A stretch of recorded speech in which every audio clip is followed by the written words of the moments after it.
Hi guys, welcome to Skills by Study IQ. Friends, recently HDFC bank एकदम से एक ही दिन में बहुत तेजी से फॉल हुआ। तो आइए जानते हैं क्या है वह कारण जिससे बैंक इतनी तेजी से नेगेटिव डायरेक्शन में गया और क्या हो सकते हैं हमारे फायदे की यहाँ से इन्फॉर्मेशन। तो रिसेंटली सभी जगह चर्चा में था कि एक ही दिन में एचडीएफसी बैंक में 4% का फॉल ऑब्जर्व किया गया। यहाँ पर इन्वेस्टर्स की टेंशन यहाँ बढ़ चुकी थी, चिंता बढ़ चुकी थी कि आखिर क्या किया जाए इस बैंक में फ्यूचर को देखते हुए। तो आइए देखते हैं क्या वह कारण था, क्यों ऐसा हुआ। तो रिसेंटली एचडीएफसी ने अपना एक इंटीमेशन सबमिशन किया था एनएसई और बीएसई को। जी हाँ, रिजल्ट आने के पहले हर कंपनी एक इंटीमेशन सबमिशन करती है। इस रूल के अकॉर्डिंग आपको थोड़ा बहुत एक ओवरव्यू देना पड़ता है रिजल्ट के पहले कि किस तरीके का रिजल्ट इनका पॉसिबल हो सकता है। इसमें इन्होंने कई चीज़ों के बारे में जानकारी दी, जैसे कि ग्रॉस एडवांस है, आपका एडवांस अंडर मैनेजमेंट वैल्यू है, एवरेज वैल्यू है, कासा डिपॉजिट, टाइम डिपॉजिट। और इन सब में कुछ खास बड़ा अंतर नहीं देखने मिला, लेकिन यहाँ एक नेगेटिव इम्पैक्ट जरूर आया। तो वह क्या था, क्या एक्सपर्ट्स ने इसमें ऑब्जर्व किया, इसी के बारे में आज हम पूरी चर्चा यहाँ करेंगे।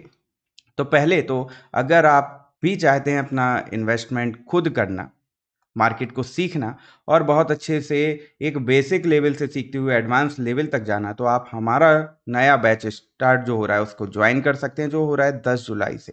यहाँ 10 जुलाई 2024 से न्यू बैच स्टार्ट हो रहा है और इसमें आप ज्वाइन कर सकते हैं। मेरा कोड पीटी लाइफ अगर आप यूज़ करते हैं तो आपको यह डिस्काउंटेड प्राइस पर अवेल होगा और इसको ज्वाइन करके आप अपनी इन्वेस्टिंग जर्नी को बहुत अच्छे से इन्हेंस्ड कर सकते हैं।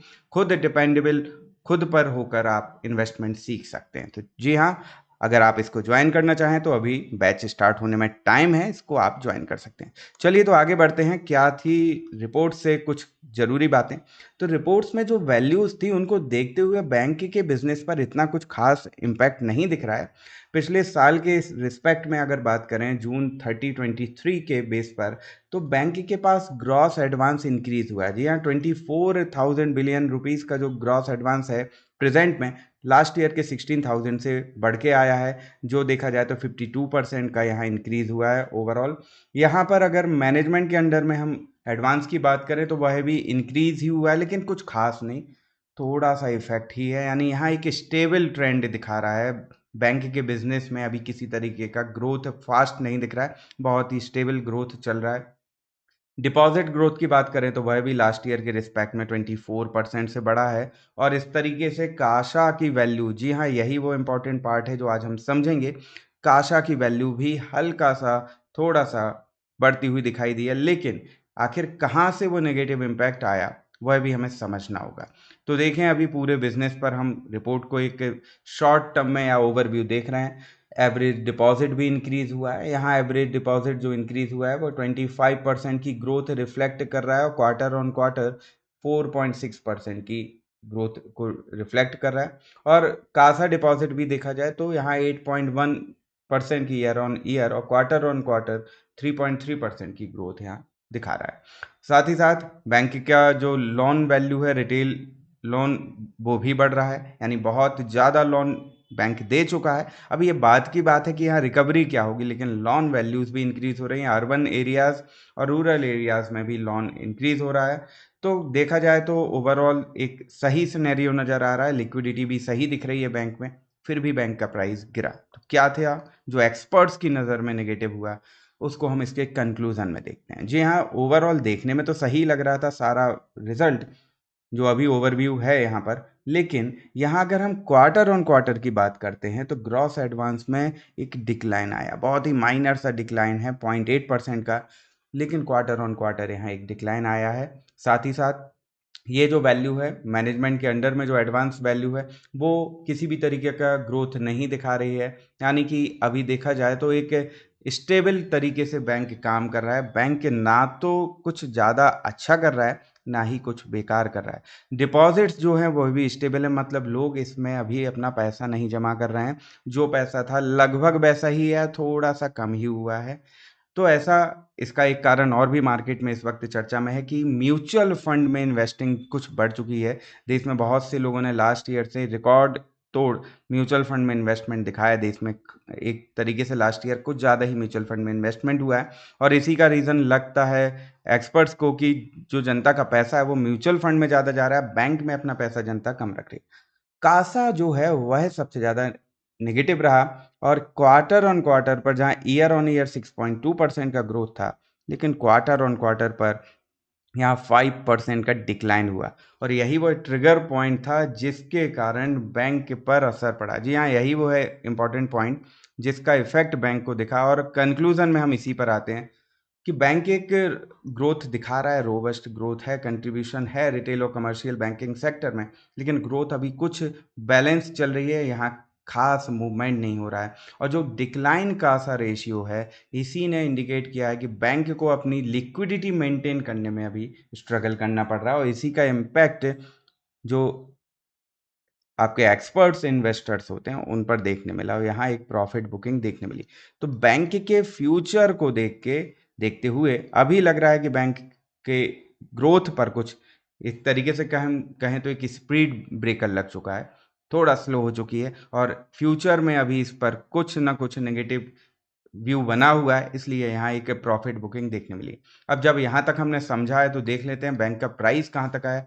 तो बैंक अपनी एक लाइफ टाइम हाई पर ट्रेड कर रहा था और सडनली बैंक में एक डाउनफॉल देखने मिला और बहुत तेजी से बैंक का प्राइस नीचे आया। हम देख सकते हैं सभी इन्हीं नेगेटिव इम्पैक्ट का ही रिजल्ट है। आखिर अब बात करते हैं कि यह कासा क्या है जिसने ये सारा खेल यहाँ बना दिया है। तो कासा को अगर हम समझे तो बैंक में चार तरीके से आप डिपॉजिट करते हैं। एक होता है current account, saving account, fixed deposit और रिकरिंग डिपॉजिट यानी आरडी। बैंक इन्हीं पैसों पर, जी हाँ, आपके डिपॉजिट पैसे पर बैंक का बिजनेस बेस्ड होता है। बैंक क्या करता है, इन पैसों को लोन में देता है और लोन पर इसको मिलता है इंटरेस्ट। जी हाँ, इंटरेस्ट जो है यही बैंक की इनकम है। तो ये जो पैसा है, जो ये डिपॉजिट अमाउंट है, इसको हम कह सकते हैं बैंक को बहुत ही चीप रेट पर ये पैसा मिल रहा है जिसको वो आगे बढ़ा सकता है। जी हाँ, आप अपनी जेब से पैसा खर्च नहीं कर रहे हैं। अगर आप एक बिजनेस कर रहे हैं जो इंटरेस्ट पर चलाना चाहते हैं और आपके पास लोगों का पैसा रखा है जिसमें आपको बहुत ही मिनिमम इंटरेस्ट उनको पे करना है और आप इसको लोन में देकर ज़्यादा इंटरेस्ट अर्न कर सकते हैं, तो आपके लिए बहुत फ़ायदेमंद होगा और यही है बैंक के लिए भी इम्पॉर्टेंट। तो जैसे ही कासा रेशियो की वैल्यू बदलेगी, यह शो कराएगा कि लोगों का पैसा यहाँ कम हो रहा है या लोग यहाँ पैसा नहीं बढ़ा रहे हैं। इसलिए लोगों को अट्रैक्ट करने के लिए बैंक क्या करता है, आपको कुछ इंटरेस्ट खुद प्रोवाइड करता है। जनरल नॉर्मल सेविंग अकाउंट पर 3 to 4% पर एनम का इंटरेस्ट मिलता है। जी हाँ, करेंट अकाउंट पर यहाँ इंटरेस्ट नहीं मिलता है। करेंट अकाउंट खास तौर पर बिजनेस पर्पज से यूज़ किया जाता है जहाँ रोज आपको पैसों का लेन देन करना होता है, तो यह जरूरी होता है। तो बैंक इस पर आपको कोई इंटरेस्ट नहीं देता, लेकिन सेविंग अकाउंट पर इंटरेस्ट मिलता है, फिक्स्ड डिपॉजिट और आरडी पर भी इंटरेस्ट मिलता है। तो बैंक के लिए यह पैसा, यह फंड बहुत ज़रूरी है लिक्विडिटी मेंटेन करने के लिए। लेकिन अगर इसी पर इफेक्ट पड़े तो बैंक के काम पर इफेक्ट पड़ता है। इसके लिए एक इंपॉर्टेंट टर्म होता है जिसको बोलते हैं काशा रेशियो। क्या करेंट और सेविंग अकाउंट का पैसा मिला के टोटल डिपॉजिट से जब डिवाइड किया जाता है तो एक नंबर मिलता है जिसको काशा रेशियो बोलते हैं। और हायर काशा रेशियो क्या इंडिकेट करता है, बैंक के पास बहुत ही सस्ती दर, जी हाँ, चीप सोर्स है फंड का, यानी लिक्विडिटी उसके पास बहुत बनी हुई है और अपना बिजनेस एक्सपेंड करने के लिए उसको ज़्यादा खर्चा नहीं करना, उसके पास एक मेंटेन्ड लिक्विडिटी है, उसके पास पैसा है। तो जब भी कासा रेशियो हायर होगा, इन्वेस्टर्स के लिए वो फायदेमंद है। जो बैंक में इन्वेस्ट कर रहा है, बैंक का बिजनेस बढ़ सकता है। लेकिन अगर कासा रेशियो पर असर पड़ता है तो यही इन्वेस्टर्स की नज़र में नेगेटिव आएगा। अगर कासा कम हो रहा है यानी बैंक को अपनी लिक्विडिटी मेंटेन करने में स्ट्रगल करना पड़ रहा है, बैंक के पास चीप सोर्स ऑफ फंड कम हो रहा है, तो बैंक कैसे अपना बिजनेस आगे बढ़ाएगा। हो सकता है बैंक को उसको मैनेज करने के लिए अपने खुद के फंड को इन्वेस्ट करना पड़े बिजनेस में, और अगर ऐसा होता है तो प्रॉफिटेबिलिटी पर असर पड़ेगा।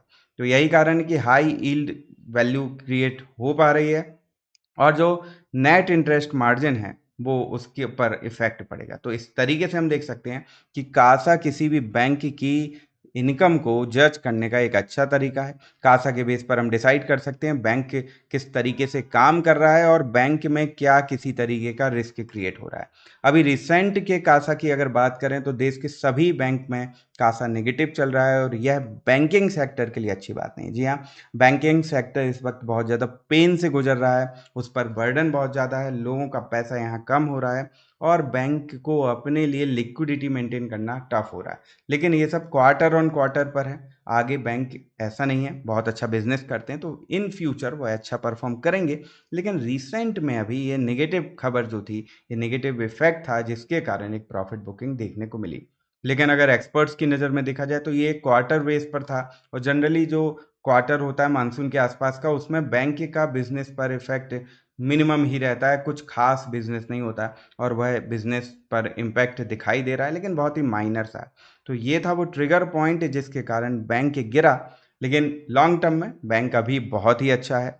ये आपको डिसाइड करना होता है कि आपको इसमें किस तरीके से इन्वेस्टमेंट करना है, और इसके लिए मैं हमेशा कहता हूँ आप एक प्रॉपर नॉलेज लीजिए, इसको सीखिए, स्टॉक मार्केट को जानिए, और उसके बाद ही इसमें इन्वेस्ट करिए।